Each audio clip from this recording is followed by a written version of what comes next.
Hey, so this is uh just kind of like a journal entry.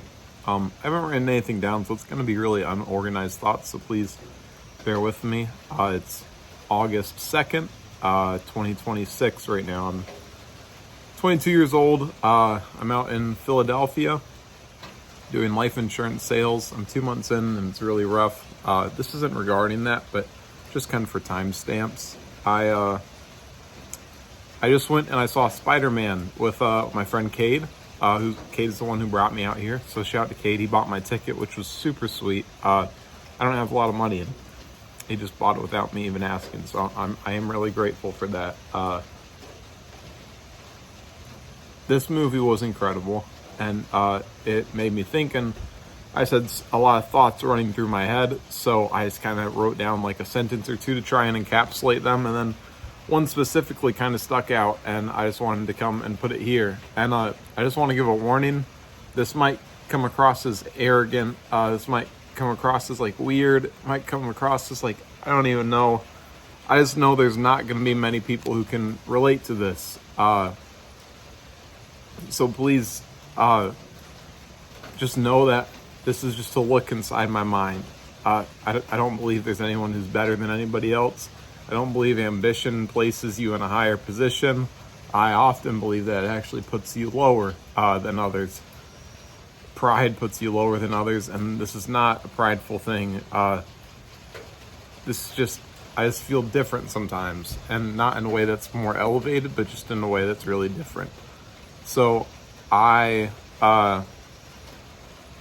wrote down that there's a scene in Spider-Man, and he's Spider-Man, he's full-time Spider-Man, his friends don't remember him, and then he goes back to his friends who don't remember him, and he's been so lonely, he's been just working, so lonely, and Spider-Man's season for the past like 4 years since he wiped their memory.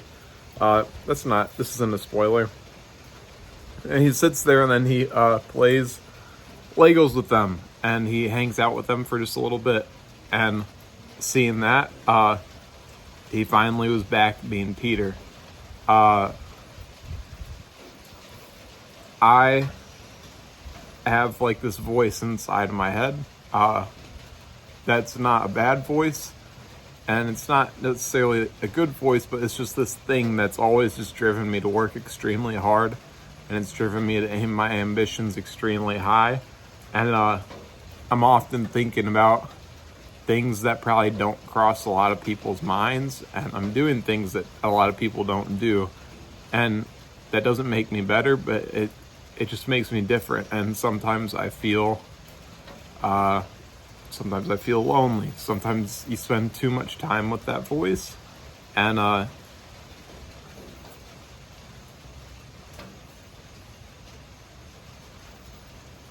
sometimes you spend too much time with that voice, you can lose sight of what really matters, because you let it take over, and then you stop enjoying the little things, and then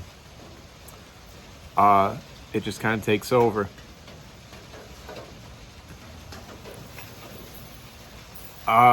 So I'm sure Spider-Man could go build Legos and hang out with other superheroes, but in the back of their head, they'd all be still thinking about superhero stuff. Me being out, sorry, it just cut out. I have a bug bite and I was itching. Me being out in Philadelphia, surrounded by these teenage millionaires, I can have just as much fun with them, and I can do the same activities with them. But in the back of all our heads and in the conversations that we have, there's always going to be something about the hustle, something about the ambition, something about the building. I don't particularly enjoy that. It's not what I really love, and it's not what really makes me feel like Asa, in all honesty.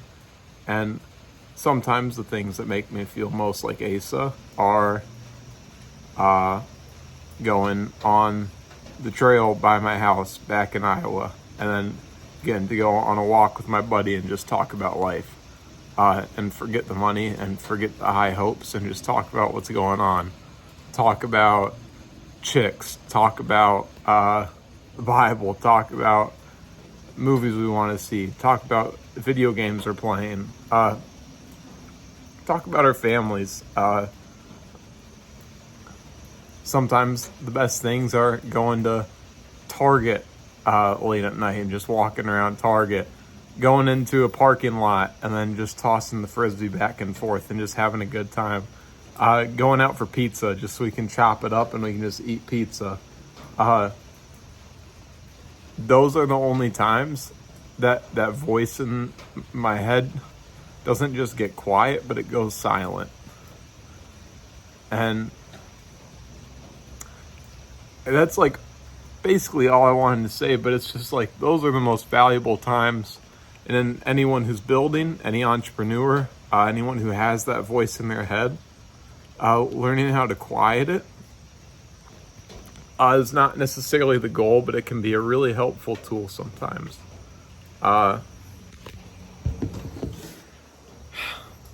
Yeah, sometimes it just gets too loud.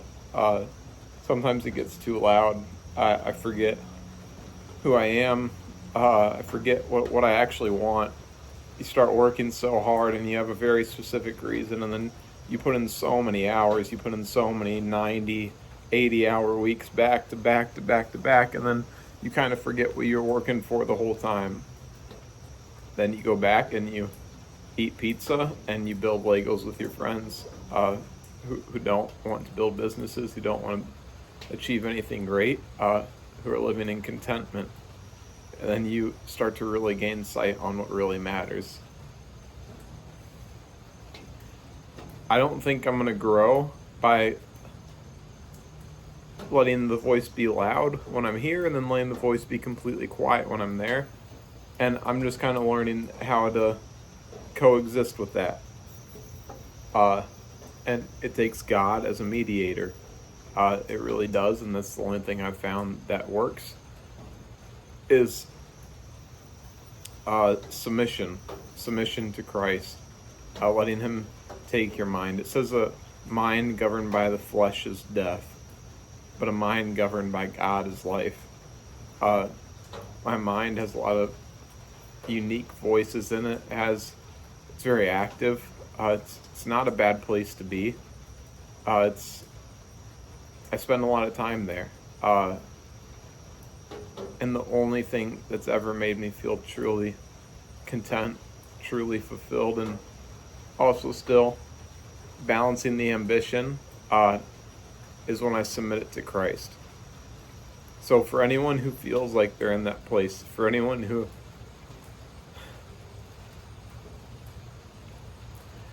just gets caught up in that hustle, and all you can think about is going and building Legos with your friends back home, don't abandon the voice in your head. And don't think that the best thing to do is completely shut it down to the point where it's silent, because it's a gift. But you just have to learn how to use it. And I found out the past week or so that the only way that voice can be used positively and not to harm you and harm relationships and other people around you is if you're in submission to Christ. When you say, Jesus, I can't do this on my own, and I need you to take my thoughts and take them captive. I need you to govern them. I can't do it on my own. And then all of a sudden, everything that you worry about and care about in the future, and everything that you think about in the past, is just going to poof, and it's going to disappear. And then you're going to be in the moment. And then when you're in the moment, you're going to start to feel things. You're going to start to see things. You're going to start to smell things. And you're going to start to hear things. You're going to be so far in the moment. And it's the best place that I've ever been in my life. I've been a lot of cool places, and I've spent a lot of time in my mind where I'm in the future, and I've spent a lot of time in the past. And I promise you that the best place that you will ever be is where you are, and it's in the moment. And I tasted it this week after a lot of time talking to God and a lot of time just asking Him to take this away from me. Because sometimes you just want to live normally.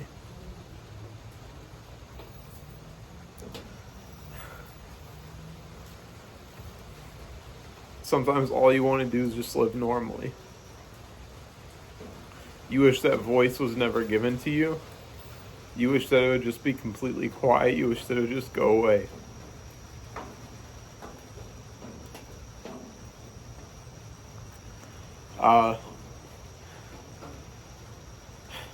For just like a figure of speech, sometimes you wish that you could just go and build Legos with your friends.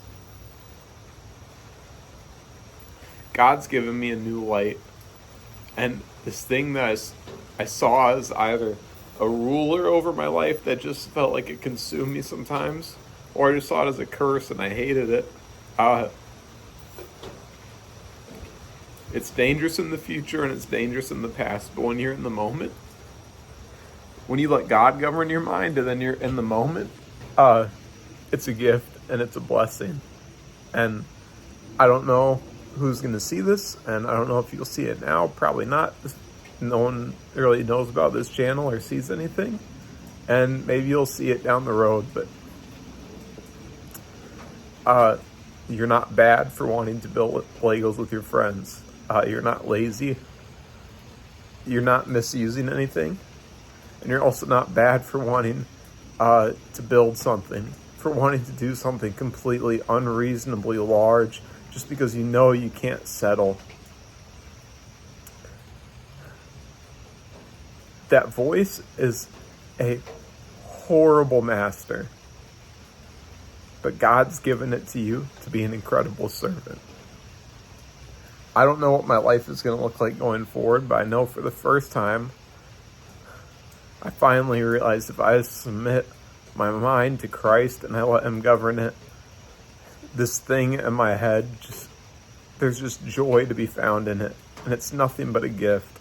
But it's a gift that can only be really tapped into when it's governed by Christ, not by Asa. So, I don't know if anyone who can watch this, who will watch this, will ever relate to this. And I probably just sounded crazy.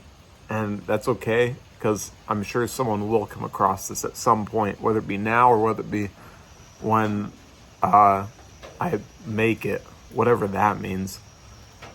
At some point, someone's going to come across this, and I just hope that they can see this and just know that it's a gift that's been given to you. It's not something wrong with you, but your flesh can't handle it. Only God can. So go get on your knees, get in a quiet place, grab your notebook and just listen. Cry out and just listen. He'll answer, and He's going to be there for you. And it's going to open up an entire new world where you're going to notice every single one of your senses, and you're going to be in the moment. You're going to see others, and you're going to hear others. You're going to walk past strangers, and they're not just going to be moving bodies. They're going to be souls. They're going to be humans that you can see. You can look them in the eyes. You're going to start to see other people's lives and not just your own. You're going to start to serve. And there's just an abiding in Christ that's going to come from it, that's going to open up a whole new world of color. It's so worth it. So please, please, please, if you ever see this and you ever feel the same way, damn, dude, I'm going to look stupid posting this, but it's okay. This is journal entry number 1. There's a lot more to come. Yeah, that's all I have. That's all I have. I love whoever's watching this. I love you. I genuinely love you and I care about you. And I don't know you and I'll never meet you probably. But I just want you to know that you are loved, you were created on purpose and for a purpose. Now it's kind of sounding like I'm like suicidal. I'm not. But dude, you're so loved and you're created so perfectly. And we live in a fallen world and things aren't the way they're supposed to be, and our flesh can't handle the perfect creation that God has created us to be. And that's only going to come out when you submit to Christ. So please get on your knees, get in a quiet place, and just pray. I love you guys. Thank you.